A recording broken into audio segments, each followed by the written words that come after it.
안녕하세요. 날마다 기막힌 정의 박정호 목사입니다. 오늘도 새로운 하루 주님의 은혜와 평강이 여러분들과 함께 하시기를 주님의 이름으로 기도합니다.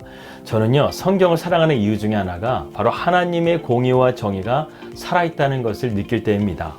오늘날 뉴스를 보게 되면 세상이 제대로 돌아가는 것 같지도 않고 또 인간의 죄는 갈수록 그 도를 지나치고 있고 사람의 생명을 너무나 하찮게 여기는 죄악이 너무나 만연한 세상 가운데 우리는 살아가고 있습니다. 이 세상은 진실보다 거짓이 더 이기는 것 같고 또 집단 이기주의와 양극화는 그야말로 도를 지나치는 것 같습니다. 아침마다 뉴스를 보게 되면요, 한숨이 나오더라고요. 하지만 성경을 보면 그렇지가 않습니다. 성경에는 하나님의 사랑뿐만 아니라 하나님의 정의와 공의가 시퍼렇게 살아있기 때문입니다.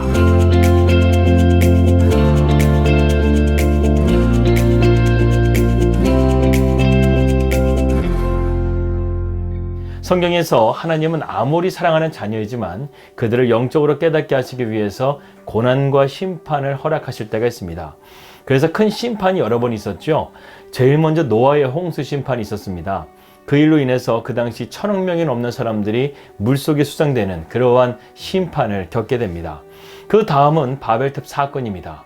인간의 교만함을 하나님은 직접적으로 심판하시기보다 언어를 흩으심을 통해서 인간의 그 교만한 역사를 이루지 못하게 하십니다. 세 번째로 오늘 우리가 살펴보게 되는 소돔과 고모라의 사건입니다. 소돔은 그야말로 죄악의 온상이었죠. 하나님은 그 땅을 심판하시기로 결정하셨습니다. 그런데 노아와 마찬가지로 하나님은 아브라함에게 미리 말씀하시면서 이 심판을 알리셨습니다.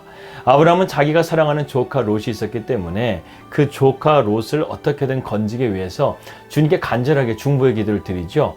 50명, 45명, 40명, 30명, 20명, 그리고 마지막에 10명까지 의인이 있다고 한다면 그 성을 멸하지 말기를 간절하게 기도했습니다. 이렇게 기도했음에도 불구하고 이 소돔과 고모라에 의인 10명이 없어서 결국에는 하나님의 심판을 받게 되죠. 그러나 하나님께서는 아브라함을 생각하셔서 이 롯의 가족을 구원을 받게 하십니다. 이것을 통해서 우리가 알 수 있는 것이 하나 있습니다. 하나님의 자비에는요, 기한이 있다는 거예요. 하나님은 여기까지 더 이상은 안 돼 이렇게 말씀하시면서 데드라인을 긋고 있다는 것입니다.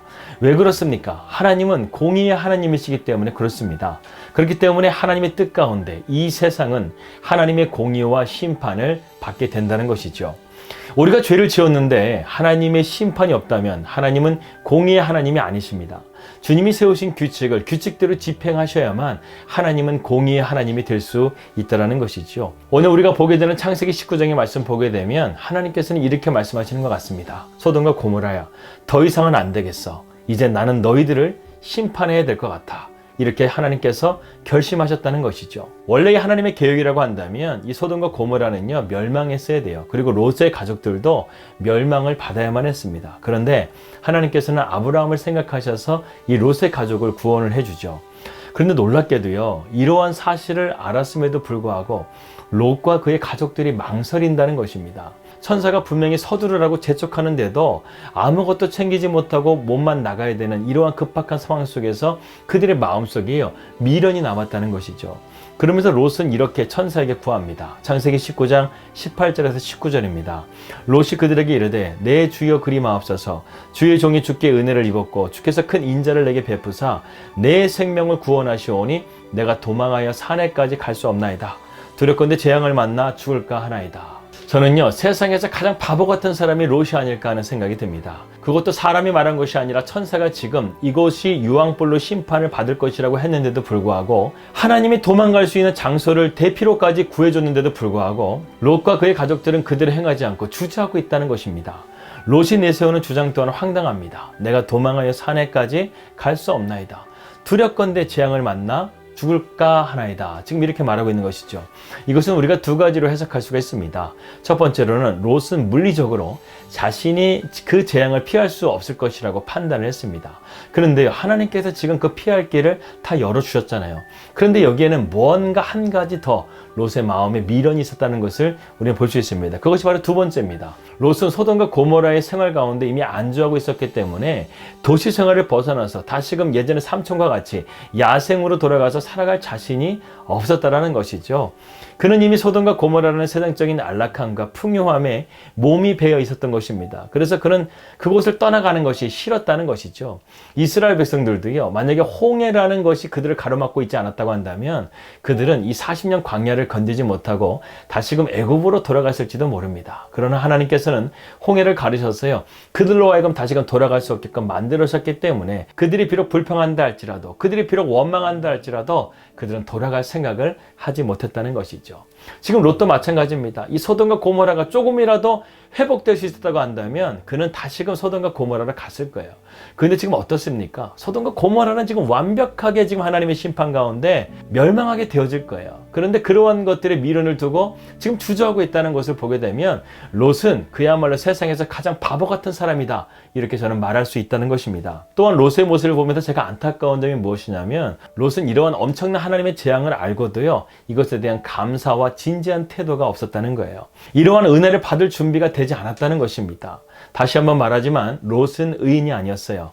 아브라함이 기도 때문에 그는 살게 된 것입니다. 그가 그렇다는 것을 우리는 지금 이 시간 보고 있다는 것이죠. 결국 롯과 그의 가족들은 산으로 가지 않고 그들의 뜻대로 소알이라는 성에 들어가게 됩니다. 그런데 여기서 또 안타까운 일이 벌어지게 되죠. 롯의 처가 끝내 그 미련을 참지 못하고 소돔을 돌아보다가 결국에는 소금 기둥이 되고 말았다는 것입니다. 그녀는 무서운 심판을 피한 것으로 만족하지 못했어요.